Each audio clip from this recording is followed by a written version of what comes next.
A huge moo to the herd, and welcome to episode 26 of our Omnifactory playthrough. So, between episodes, I worked on our ore processing, and I finally figured out a method that works. Turns out, as is the case in most things in life, I was overthinking it. So, the new setup. I have an input chest. Ignore the crushed ore there, that was just me trying to get some stuff set up. This outputs to with a conveyor module into our macerator. Macerator then processes it and sticks it all into this chest. We've got two filters, one conveyor with a ore dictionary filter whitelisting anything we've crushed, and one that's blacklisting anything we've crushed, and then have item conduits that take all the non-crushed stuff and sticks it into this chest. No, not this chest. This chest. Here. So anything that is not crushed gets stuck into this chest. We then process stuff in our ore washing plant. And again, another chest. We have a filter here on our conveyor that says crushed purified, whitelist. Anything that is crushed purified, blacklist on this one. And this extracts and again sticks it into this here. We then take it onto our second macerator, which macerates anything up. And we have, again, more ore dictionary filters. This one for dust pure, whitelist, stick it into the centrifuge. And anything that's dust pure, blacklist it. And then anything that gets in here, it gets extracted and again stuck into this chest. So you can see everything's being extracted that is a byproduct is being stuck into this chest here. This chest here has been configured with a robotic arm that says anything with dust tiny, take exactly 9 and stick it into our package 2. And on the top, anything that's dust tiny is blacklisted, and then anything that's not dust tiny gets sucked out of here and dropped into this chest here. This chest here, there's not much in there, has a configured, again, robot arm with a ore dictionary filter for dust small, which gets stuck into this one here. And anything that is not dust small gets sucked out into our ME interface. And I'm sucking basically the results straight out of the small packager into the ME interface as well. So that means that everything is now flowing through. I'm able to just dump all my ores in here and process through. However, I did learn an important lesson. Don't stick redstone in. That flooded my system, and as you can see is the backlog. So what I'll probably need to do is, once this is all processed, if I upgrade this chest here to a larger one and keep this one smaller, it should mean that I shouldn't get that level of backlog. The only other thing I've done is, as you can see in the end here, I've got an advanced distillery here. That's just taking water and making it into distilled water. This is just to shave a little bit of time off of our ore washing plant. I'm not sure if it's going to make a great deal of difference, but with the volume of ores we were processing, it will shave maybe 10 minutes off a batch or so. It's worth it in the long run. So, finally got that sorted. I was kicking myself because the answer was so absolutely obvious and staring me in front in the face. But it's the great thing about this, you live and learn. So what are we going to do today? Well, one of the things I got from my micromine is rutile. Well, rutile ore, which I've processed, and we see we've got an awful lot of rutile dust. What we can use rutile for is to make titanium. I go into rutile dust. Where's my pure pile of rutile dust? So all we need to do for rutile is to, quite simple, excuse me, stick in a chemical reactor with chlorine and carbon, and it gives me carbon monoxide and titanium tetrachloride. Brilliant. And what do we use the titanium tetrachloride for? Well, that's simple. We put it in a blast furnace and we magnesium dust, and we get hot titanium ingots and magnesium chloride. Okay, so what do I do with a hot titanium ingot? Because that's not any good for me. So we stick that in a vacuum freezer, and that gives me titanium. The other thing is, it's all very well doing the hot titanium, but notice that the temperature I need is 2100 Kelvin. Well, the cupronickel cores at the moment are rated up to 1800 Kelvin, so I'm going to need an upgraded blast furnace.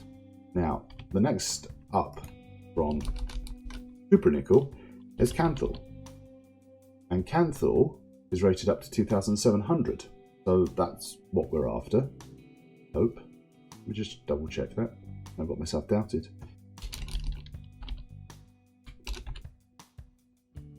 Titanium 2100, yeah, so we need the Canthal.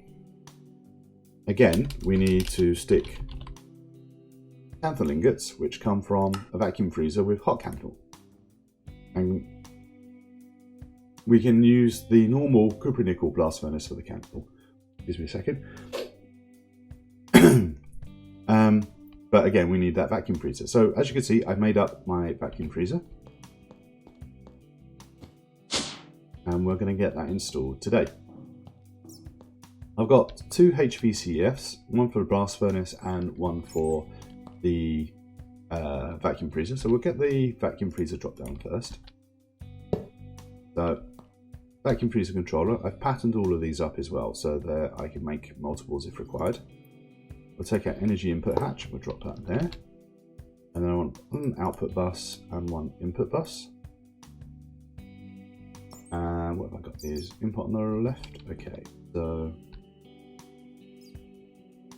input bus, output bus, and then these frostproof machine casings, if you look at the recipe for these, it's simply aluminium frame and aluminium plate. So we've got tons and tons of aluminium, so not really a difficult thing to do at all. And then just drop these all the way around.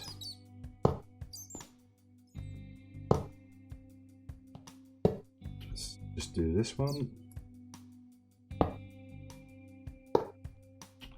Just going to double check my vacuum freezer. I wonder if it's a single or a double. The multi-block, it's a single, so all I need to do is build these in. And we now have an invalid structure. What have I done wrong? Oh, I know what I've done. The controller's here, it should be up here.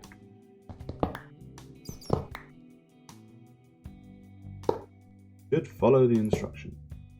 Now that's working. So I've got a high voltage vacuum freezer sitting there. So any hot ingots we produce, you just pick up and drop in here. So what do we need to do next? Right, now I need to make up some Canthal. Now I'm just going to use this blast furnace here to make the Canthal rather than set up a second one. So first things first, I've got all the components for my heatproof for my blast furnace, except I forgot to pick up the blast furnace controller sitting here. So I've got my heatproof machine casings, I've got my furnace controller. All I need is Canthal coils, and I'm only going to need 16 of those. So I need 128 Canthal ingots. So I patterned up the Canthal dust. We'll make that up first. So 43 chrome, 43 iron, and 43 aluminium. So we'll get that done. That should be pretty quick. And we'll take out Canthal dust. I've got 129. And what do we need to do with it? We need to pop it in a blast furnace. Get my hot Canthal ingots.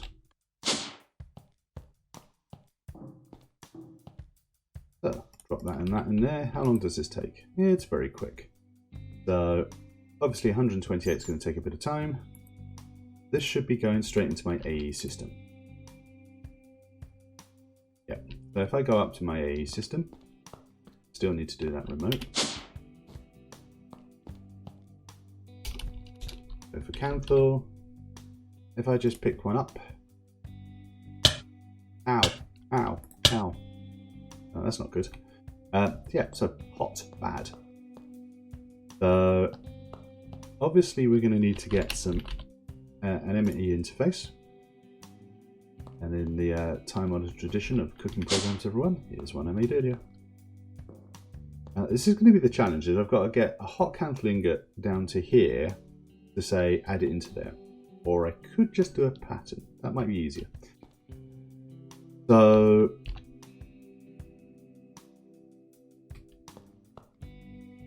input bus. What we want is to clear out some space.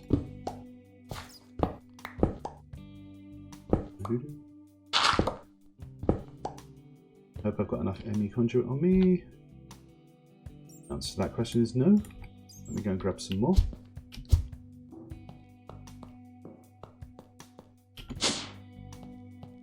Conduit. Should do this. Right, so the plan is kind of cheat it, but I don't mind. 2, 3. What do we want? We want where that cable goes. We want to come up into this one. We also want access to our output bus, which is not that one. Output's there. Front, yeah. Well, no, I'm just totally disorientated. That's what I want. That's my output. Right. So, ME interface. Where are you? Just had you a second ago. There you are. You need to go into here. And I wonder if I can wrench that down. Right, that way I can put a pattern in there. And so, oops, bit of lag there. ME conduit to here and here. So that's now connected. Should really try to change that down, but I don't have any cables on me. I'll do that between episodes. Right, so that's connected up. That's my input. What I need to do now is have a look. What I'm going to say is a pattern for cancel, which equals that processing recipe, and we will pop that in here. I don't have any gloves or anything to handle the cart stuff. Right, so if I want to make my 16 cancel coils and say 16 of these, I need another 65, but let's just test that this works. I want one cancel ingot. Now that should drop it into my vacuum freezer. I think by the time I'm there, there's my cancel ingot. So that works perfectly. All I need to do is to drop the cancel ingot back into the system so it knows the craft has been done. I think. Yes. Right. So what I need to do is just connect up that with some item conduit. You'd think I'd have some item conduit lying around? I do. And we are just going to extract from there. I picked up fluid conduit. Yes, I did. Wow.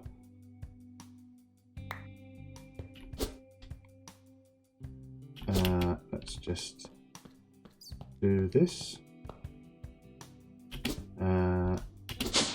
Okay. Okay, that's our item conduit. Rather than our fluid conduit. And what I do is I just do that, that, extract, where's active, get my Yeta wrench, clear that off, and we want insert always active, even though it is always active because it's an insert. I think the only thing I'll need to do next, no, that should work because it's only going to drop in stuff. It's not going to be a continuous cycle for the time being. I'm not passive, I've been making this passive at the moment. So hopefully my blast furnace is processing this nicely. I've got another 25 to do. So what we'll do is I'll come back once the hot cantle's been done, and we'll go proceed to make our upgraded blast furnace. Okay, so we're back, and now I should be able to make my 16 cantle coil blocks. As you can see, I've got 127 hot cantle. So what this should do is should shove all the cantle into my vacuum freezer. The vacuum freezer should turn that into cantle, which will then turn it into 1x cantle wire, which will then turn it into 2x cantle wire, which will then make my cantle coil blocks. So push the button and see how we're going. It processes that hot cantle very quickly. That's good. I'm pleased with that. I thought it was going to be another long, slow thing. And you see I'm not getting burnt by holding hot anything at the moment, so that's good. Right, so it's now sticking these. I did put the cantle wires into the MV wire mill, just so that we could make these a bit quicker. I think one of the things we're going to have to do very, very soon is to replace all the LV machines with MV, or actually replace all the LV machines with HV. So let's see how we're getting on. That is pretty quick. And we've got all of our cantle sitting there. So we'll wait for that to finish, and when we come back, we'll get our upgraded blast furnace done. Okay, so that's everything crafted up. So if I get my cantle coil blocks, and we'll just take this downstairs. That's complete. Same deal as the freezer. Hopefully get it around the right way this time. Energy input hatch. Blast furnace controller. Take our output bus and stick that here. Input bus here. Heat-proof machine casings all around the bottom. And then our new cantle coil blocks.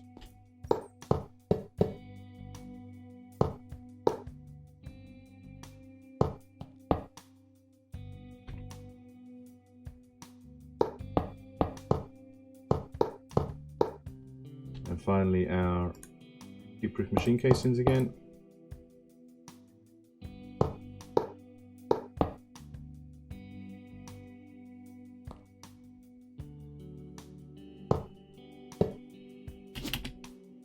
And if I've done this right, we now have an electric blast furnace with a maximum temperature of 2700 Kelvin, and it's HV. So that is brilliant. That's exactly what we wanted. So let's try and do the next stage, which will be to get a HV chemical reactor, the Advanced Chemical Bath 2, which I made earlier. I'm just going to temporarily drop it on the end of my production line.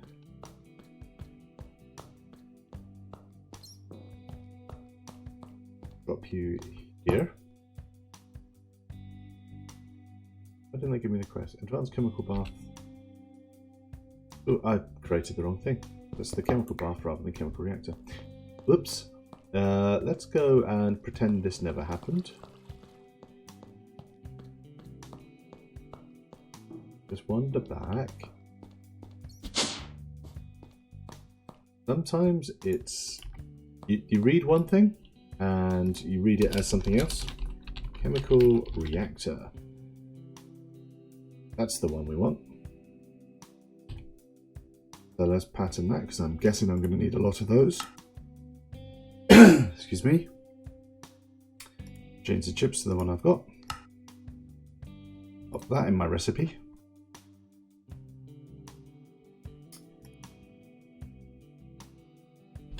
And make sure I craft the right one. Chemical bath 2, chemical reactor 2. That's what I want.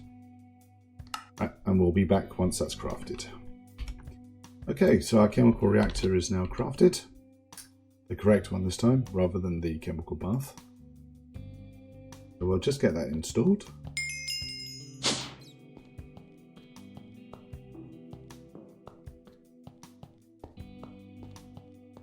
We need to get a speed upgrade or put some concrete down or do something. Right. Chemical reactor. Excuse me. Right, so for the next step is titanium tetrachloride. Rutile, carbon and chlorine may be chemically reacted to form titanium tetrachloride. So I picked up some carbon, I picked up some chlorine, I didn't pick up any rutile. Oh hum.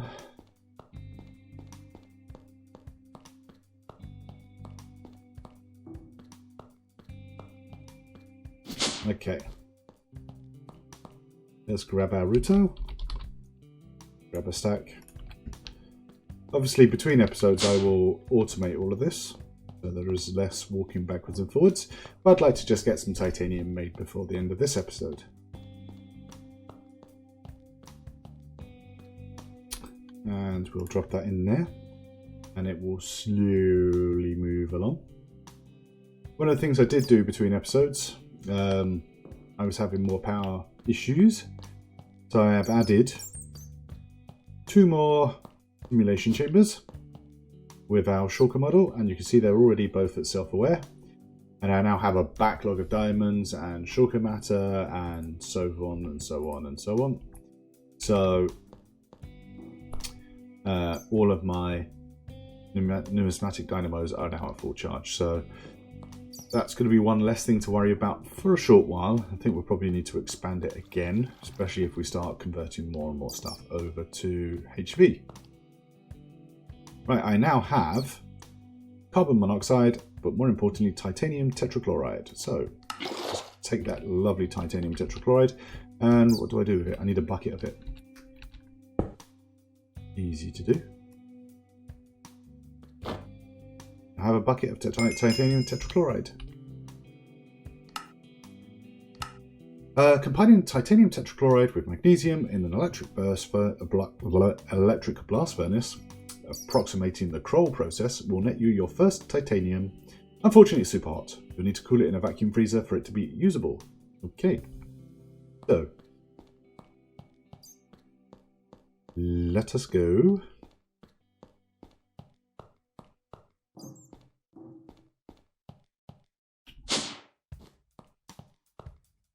I've just realized something. Titanium tetrachloride, this stuff, in a blast furnace, titanium tetrachloride is liquid, so I need a fluid input. Right, so let's make an MV machine hole quickly. I think I've got some glass, I do.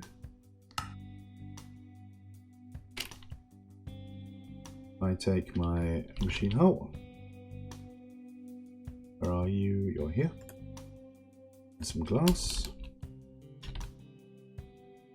Pop that in there. Fluid input hatch.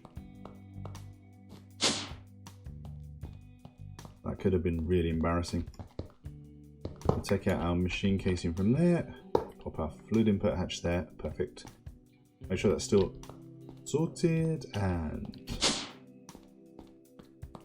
get some magnesium. Hopefully I've got some magnesium. I do. Don't need much, I don't think.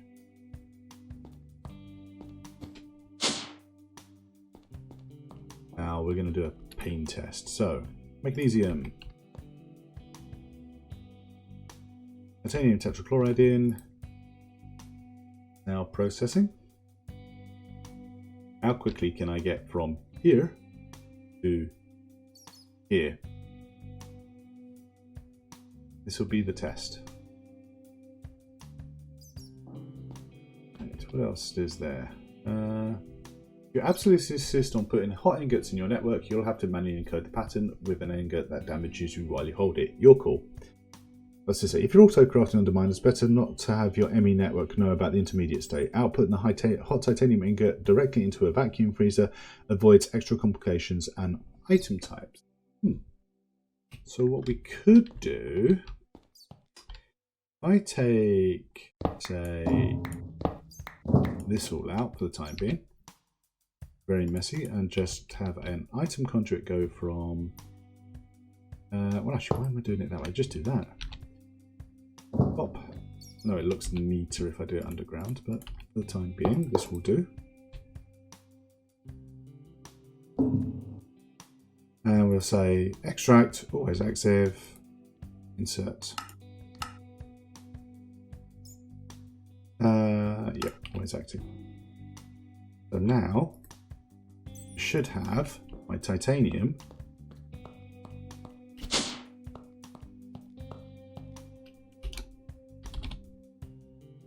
in the network. Yay! I have my titanium ingot. So we've done it. We've made our first titanium block.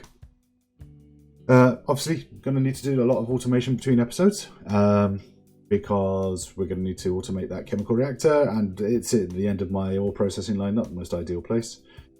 But now we have our titanium, which means we can start looking at EV machines. And I'm tempted. I was thinking about just upgrading to HV and then to, and then do a load of stuff in an EV. But I think I might just skip HV and go into EV. Purely because it's going to speed everything up. And one of the biggest time sinks at the moment is waiting for things to happen. But also it should mean that I can redo the base, and the EV tier should last for a bit longer than I hope the IV tier does. Sorry, the HV tier will. And then we can move into IV and so forth. So I'm really pleased we got our titanium done. We'll look at getting that automated between episodes. We'll probably work on maybe some thermal machines in the next one because the energetic infuser will be very, very handy for doing the AE2 stuff. We can also look at the tier 2 microminer. I think that would be quite a nice thing to do. And then we can look at getting things into the EV tier. And then from the EV tier, we can grow the base and move on. So I hope you enjoyed this episode. If you did, feel free to give it a like. If you'd like to see more episodes, then please feel free to subscribe. Until then, I wish you a very happy day. Goodbye.